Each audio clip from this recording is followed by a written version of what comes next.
ఓం గం గణపతయే నమః. శ్రీరామ రామ రామేతి రమే రామే మనోరమే సహస్రనామ తత్తుల్యం రామనామ వరాననే. ఓం మనోజవం మారుతితుల్య వేగం జితేంద్రియం బుద్ధిమతాం వరిష్టం వాతాత్మజం వానరాయూధముఖ్యం శ్రీరామదూతం శిరసా నమామి. జై శ్రీరామ్, జై హనుమాన్. వీక్షిస్తున్నటువంటి ప్రేక్షకులందరికీ కూడా మనకి ఏప్రిల్ మాసంలో 2వ తేదీన ఈ యొక్క అంతరిక్షంలో కాలచక్రంలో ఉన్నటువంటి 12వ రాశి అయినటువంటి మీనరాశిలో శని భగవానుడితో కుజుని యొక్క కలయిక దాదాపుగా 41 రోజులు, అంటే మే 10వ తేదీ వరకు కూడా ఈ యొక్క కుజశనుల యొక్క కలయిక సంచారము మీనరాశిలో ఆ యొక్క సంచార ప్రభావము అతి క్లిష్టమైనటువంటి పరిస్థితులని, కష్టాలని, నష్టాలని, ఈ యొక్క ప్రపంచాన్ని ఏ విధంగా శాసించాలో ఆ విధంగా ప్రతికూలమైనటువంటి పరిస్థితులతో శాసించే అవకాశం కలుగుతూనే ఉంది, ఇంకా కలగబోతోంది. దాదాపుగా ఈ కుజుడు 2వ తేదీ నుండి, ఏప్రిల్ 2వ తేదీ నుండి మరి 6వ తేదీ వరకు కూడా పూర్వాభాద్ర నక్షత్రంలో ఉండి 6వ తేదీ నుండి ఉత్తరాభాద్ర నక్షత్రంలో ప్రయాణం చేస్తూ దాదాపుగా ఏప్రిల్ 22, 23వ తేదీ వరకు కూడా ఆ యొక్క శని నక్షత్రంలో ప్రభావం ప్రపంచాన్ని అట్టడిగిస్తూ ఉంటుంది.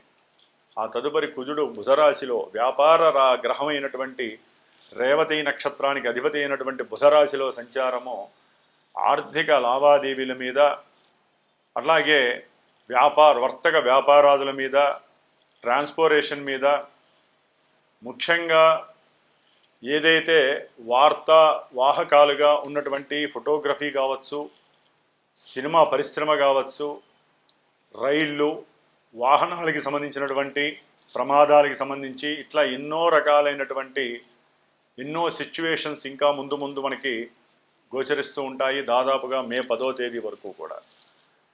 అయితే ఈ కుజశనుల యొక్క ప్రభావము అత్యంత తీవ్రతరమైనటువంటి పరిస్థితులు అందరూ గమనిస్తూనే ఉన్నారు.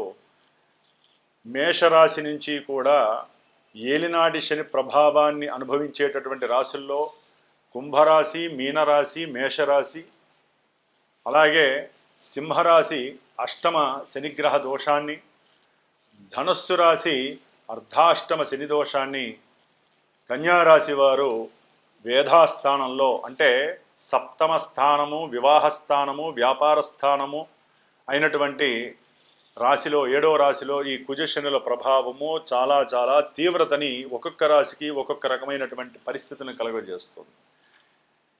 అయితే ఈ యొక్క శనిగ్రహ కుజగ్రహ దోషభూయుక్తమైనటువంటి దశలు, అంతర్దశలు ఎవరికైతే జాతకంలో జరుగుతున్నాయో, ఎవరైతే మేష వృశ్చిక రాశుల వారు ఉన్నారో, మకర కుంభరాశుల వారు ఉన్నారో, కుజనక్షత్రాలైనటువంటి మృగశిర, చిత్త, ధనిష్ట నక్షత్ర జాతకులు, శనిగ్రహ నక్షత్రాలైనటువంటి పుష్యమి, అనురాధ, ఉత్తరాభాద్ర ఈ నక్షత్ర జాతకులు, ఈ రాశులు, దశలు, అంతర్దశలు, ఇందాక చెప్పినటువంటి ఏలినాటి శనిగ్రహ దోషాలు, అష్టమంలో ఉన్నటువంటి కుజశనుల యొక్క ప్రభావం, వీళ్ళందరికీ కూడా ఒక్కొక్కరికి వారి యొక్క జన్మజాతకంలో ఏ విధమైనటువంటి దశలు, అంతర్దశలు కలుగుతున్నాయో ఆ ప్రభావం అంతా కూడా ఇక్కడ చూపిస్తూ ఉంటుంది మానసిక వికారాలుగా. ఎందుకంటే గోచారం అనేటటువంటిది మనసుకు సంబంధించినటువంటి దోషాలని, మనసుకు సంబంధించినటువంటి ఆహ్లాదకరమైనటువంటి విశేషాలని, ఈవెంట్స్ని సూచిస్తుంది. వాటిల్లో విద్య, వివాహము, ఉద్యోగము, వ్యాపారము, సత్సంతానము, అట్లాగే వికారాలుగా గనక చూసినట్లయితే గనక భార్యాభర్తల మధ్య ఎడబాటు, కోర్టు సమస్యలు, వ్యాపారంలో నష్టాలు, మోసాలు, కష్టాలు, చెరసాలలు, ప్రమాదాలు, విద్యా విఘ్నాలు, వివాహ యోగం దగ్గర దాకా వచ్చి చెడిపోవటము, సత్సంతానం లేకపోవటం, ఇట్లా ఎన్నో రకాలైనటువంటి తీవ్రతరమైనటువంటి పరిస్థితులన్నీ కూడా ఈ కుజశనుల యొక్క ప్రభావం వలన కలిగేటటువంటి పరిస్థితులు. ముఖ్యంగా ఈ రాశుల వారికి దీర్ఘకాలిక అనారోగ్య సమస్యలు పట్టి పీడిస్తూ ఉంటాయి. ప్రమాదాలు చాలా ఎక్కువగా సూచించేటటువంటి ఇందాక చెప్పినవన్నీ కూడా రాశులు నక్షత్రాలు ఏవైతే ఉన్నాయో అవన్నీ. ముఖ్యంగా వివాహానికి ఆటంకాన్ని కలిగించేటటువంటి గ్రహాలలో ఈ కుజుడు, శని, జాతకాలలో కుజదోషాలున్న, శని వలన కలిగేటటువంటి ఆలస్యము, ఇవన్నీ కూడా వివాహ ఆటంకాలని, వివాహంలో ఎడబాట్లని, ప్రభావాన్ని సూచిస్తున్నాయి. కాబట్టి ఉద్యోగాలలో ఎవరికైనా తీవ్రమైనటువంటి పరిస్థితులు ఎదురవుతున్నా, ప్రమాదాలు అధికంగా జరుగుతున్నా, భార్యాభర్తల మధ్య ఎడబాటు తీవ్రతరమైన, అసలు ఒక రకమైనటువంటి ఎన్నో రకాలైనటువంటి తీవ్రమైనటువంటి మానసిక ఆలోచనలు వలన అనారోగ్యం పాలవుతున్నా తప్పకుండా వీరందరూ కూడా ఈ యొక్క వీడియోని చూస్తూ పూర్తిగా ఆ రాశి యొక్క ప్రభావం ఏ విధంగా ఉంటుందో మనం సూక్ష్మంగా తెలియజేసుకుంటూ, మరి వీరందరికీ ఉపశమనంగా ఉండటానికి ఏప్రిల్ 21వ తేదీ మరి మంగళవారం రోజున మృగశిర నక్షత్రము, పంచమి, ఆదిశంకరాచార్య జయంతి రోజున నేను నా యొక్క శ్రీమాతా జ్యోతిషాలయ పీఠంలో విశేషముగా హనుమాన్ చాలీసా పారాయణ, అట్లాగే హనుమంతుడికి ప్రీతికరమైనటువంటి మన్యుసూక్త పారాయణము, కుజశనులకి సంబంధించినటువంటి దోషాన్ని హరించడానికి వారిద్దరికీ కూడా జపాన్ని ఆచరిస్తూ 21 రోజులు, మే 11వ తేదీ వరకు కూడా ఈ 21 రోజులు చక్కగా ఈ యొక్క జపతపాలను చేస్తూ మన్యుసూక్తంతో స్వామివారిని ఆరాధిస్తూ, మే 12వ తేదీ మంగళవారము వైశాఖ మాసంలో వచ్చేటటువంటి బహుళ దశమి పూర్వాభాద్ర నక్షత్రము రోజున, అంటే శతభిష ఉంటుంది, తర్వాత పూర్వాభాద్ర వస్తుంది. కాబట్టి ఈ 12వ తారీఖు హనుమత్ జయంతి, హనుమంతుల వారి యొక్క విశేషమైనటువంటి పుణ్య దినము. కాబట్టి ఆ రోజున స్వామివారికి సీతారాముల వారి యొక్క అష్టోత్తరాలతో హోమము, అట్లాగే మృత్యుంజయ పాశుపత హోమము, హనుమంతుడి యొక్క పాశుపత హోమము, ఎవరైతే నవగ్రహాలు పరంగా ఇబ్బందులు పడుతున్నారో వారందరికీ నవగ్రహ ఉపశమనం కలగడానికి నవగ్రహ హోమము, మహాగణపతి సుబ్రహ్మణ్య హోమము, అలాగే ముఖ్యంగా వివాహపరంగా ఎవరైతే ఆటంకాలు ఎదుర్కొంటున్నారో, ఆలస్యాలు సూచిస్తున్నాయో వారికి వివాహం కావటానికి, వివాహమై ఎవరైతే విడిపోయి నానా ఇబ్బంది పడుతున్నారో, కోర్టు పరమైనటువంటి సమస్యలు, అన్నదమ్ములైతే కనుక గృహ సంబంధిత సమస్యలు, కొంతమంది రియల్ ఎస్టేటర్స్ అయితే కనుక వ్యాపారాలు లేక ఇబ్బంది పడేవాళ్ళు, వీళ్ళందరూ కూడా ఈ యొక్క కార్యక్రమంలో మీ వంతుగా మీరు కూడా పాల్గొనడానికి ప్రయత్నం చేయండి. ఇది సామాన్యమైన విషయం కాదు.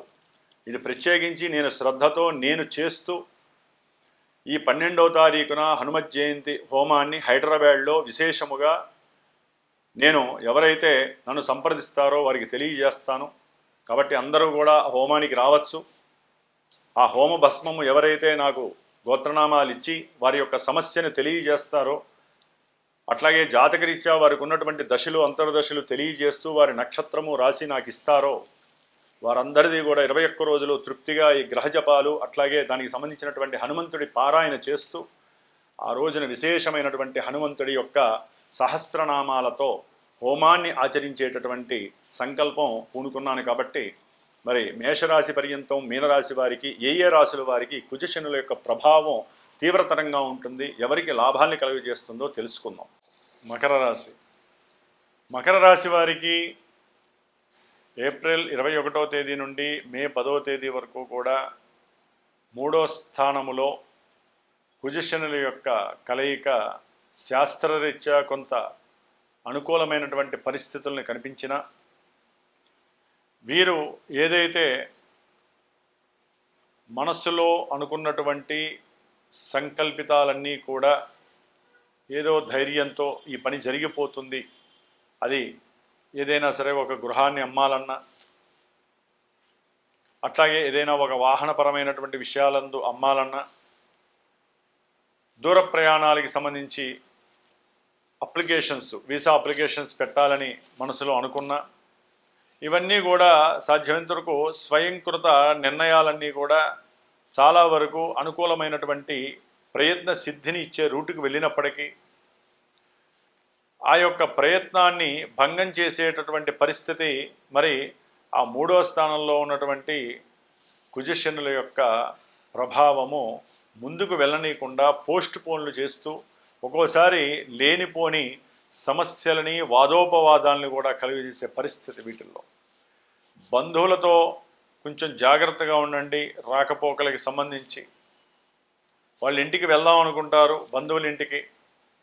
అంతకుముందు ఏదైనా సరే వారు తీసుకున్నటువంటి అప్పుల పరంగా కావచ్చు, లేకపోతే ఏదైనా సరే ధన సంబంధితమైనటువంటి విషయాల పరంగా కావచ్చు, అయిన వాళ్ళతో వీళ్ళకి రకరకాల సమస్యలు కలగడానికి అవకాశం ఉంటుంది. ఇబ్బందులు ఉంటాయి. వారేదో చేస్తారని వీరు భయపడతారు, వీరేదో చేస్తారని అవతల వాళ్ళు భయపడతారు. అట్లాగే చేసేటటువంటి ఉద్యోగ విషయంలో కొంత మార్పులు కనిపిస్తున్నాయి వీళ్ళకి. మకర రాశి వారికి చేసేటటువంటి వృత్తి, ఉద్యోగ, వ్యాపార విషయాలలో కొన్ని మార్పులు కనిపిస్తున్నాయి. ఆ మార్పులు ఒక రకంగా వీరి యొక్క నిర్ణయం మీదే కట్టుబడి ఉంటాయి. వీరు ఆ నిర్ణయానికి దాసోహం అయితే పని జరుగుతుంది, దాని ద్వారా ధనము వృద్ధి జరుగుతుంది. కానీ ఈ కుజశనుల యొక్క ప్రభావము అంత తొందరగా నిర్ణయాల్ని తీసుకోనివ్వదు. ఆలోచించు అని అంటే ఈయన తొందరపడి నిర్ణయాలు తీసేసుకోవటం, కొన్ని అపవాదులు కూడా పడేటటువంటి అవకాశం కనిపిస్తుంది. విద్యా ఆటంకాలు కలుగుతాయి. ఏదైనా ఒక భూమి కొందామంటే పని జరగదు, ఆలస్యం, పోస్ట్ పోన్లు పడతాయి. ప్రయాణాల యందు ఆచితూచి వెళ్ళడం చాలా జాగ్రత్త. అలాగే తల్లి యొక్క అనారోగ్యము కాస్త మీ యొక్క ముందడుగు చర్యలకి బ్రేక్స్ వేసే పరిస్థితి మకర రాశి వారికి. విద్యార్థులు చదవాలని అనుకున్న సరైనటువంటి మెంటల్ స్థితి వాళ్ళకు ఉండకపోవచ్చు, కోల్పోవచ్చు. అట్లాగే విందు వినోద కార్యక్రమాలకి ధనము ఖర్చు పెట్టే పరిస్థితి కలుగుతుంది. ఏదైనా సరే ఉన్నతమైనటువంటి విద్యల గురించి దూర ప్రాంతాలకు వెళ్ళాలనేటటువంటి సంకల్పం సిద్ధించడానికి కూడా కొంచెం ఆలస్యం అయ్యే అవకాశం ఉంటుంది. తొందరలోనే జరిగే కార్యక్రమం తొందరగా జరగడానికి అవకాశం కూడా కనిపిస్తోంది. ఏదేమైనప్పటికీ చేసేటటువంటి వ్యాపారంలో కాస్త ఆర్థికపరమైనటువంటి విషయాలలో తగు జాగ్రత్తలు తీసుకోవడం చాలా ఉత్తమం. అనవసరంగా మీ కింద పనిచేసేటటువంటి వాళ్ళని, వ్యాపారస్తులు కానీ ఉద్యోగస్తులు కానీ అవమానించకండి. దాని ద్వారా నష్టపోయేది మీరే. మకర రాశి వారు సాధ్యమైనంత వరకు శత్రు, రోగ, రుణ నివృత్తిని కలుగజేసేటటువంటి పరిస్థితుల్లో ఉన్నట్టుగా ఇప్పుడు ఉన్నటువంటి గ్రహస్థితి తెలియజేస్తోంది. అయితే దూర ప్రాంత ప్రయాణాలు కాస్త నిషిద్ధంగా ఉంచుకోవడం మంచిది, చేయకుండా ఉండటం చాలా మంచిది. కొంచెం అపశృతి కలగడానికి అవకాశాలు కనిపిస్తున్నాయి. కాబట్టి మకర రాశి వారు ఈ 20 రోజులు కూడా హనుమంతుడికి సంబంధించినటువంటి దండకాన్ని కానీ కవచాన్ని కానీ చదువుకుంటూ ఉండండి. మొదట్లో నేను చెప్పినట్లుగా పీఠం తరపున నేను చేసేటటువంటి అంటే జన్మజాతకంలో వీరికి కనుక ఈ కుజశనుల యొక్క ప్రాబల్యము, ప్రభావము నెగిటివ్గా కనుక ఉన్నట్లయితే మీరు చేసే ప్రతి పనిలో అగాధాలే కనిపిస్తాయి. జాగ్రత్త. కాబట్టి మీ యొక్క జన్మ నక్షత్ర రాశి దశలు, అంతర్దశలు పంపించి ఈ 21 రోజుల్లో ఈ యొక్క గ్రహాలు కుజుడు, శని యొక్క జపాలని, మన్యసూక్త జప పారాయణని, రేపు మే 12వ తేదీన హనుమత్ జయంతి రోజున విశేషముగా హనుమంతుడి యొక్క హోమాన్ని కూడా చేసేటటువంటి పరిస్థితి కలుగుతోంది. కాబట్టి తప్పకుండా మకర రాశి వారు ఆర్థికపరమైనటువంటి ఇబ్బందుల పరంగా, ధనపరంగా, ఉద్యోగంలో మార్పుల పరంగా, అన్నదమ్ములతో తీవ్రమైనటువంటి ఆస్తి గొడవల పరంగా, వాహన ప్రమాదాల పరంగా ఏదైనా సరే నెగిటివ్ ఎఫెక్ట్స్ ఉన్నటువంటి వాళ్ళు ఇలాంటి యొక్క కార్యక్రమాల్లో పాల్గొనడం ద్వారా చాలా వరకు మీకు హనుమంతుడి వారి యొక్క రక్ష మిమ్మల్ని కాపాడే శక్తి ఉంటుంది. జై శ్రీరామ్, జై హనుమాన్.